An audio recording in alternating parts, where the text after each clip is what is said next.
concerto di questa sera è il numero 23, c'è dal 1993, è una tradizione che è nata assieme a questo stupendo organo tamburini che viene dal santuario della comuna, che è stato comprato dalla parrocchia quando qui c'era ancora il compianto Don Ulisse Bresciani.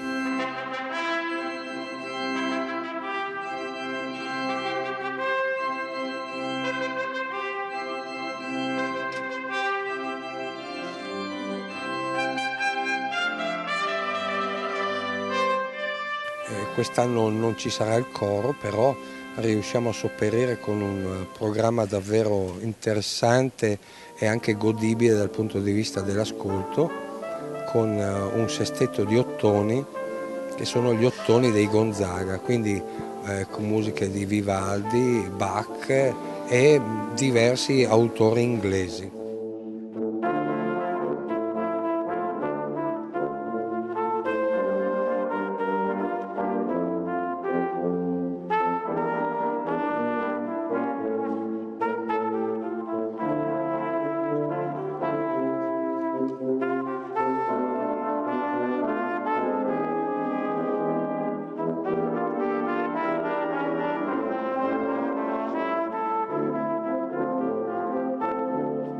Il finale sarà la Deste Fideles, che funziona come collegamento fra la parte del concerto e la parte liturgica, perché alle ore 18 inizia la messa vespertina di Capodanno.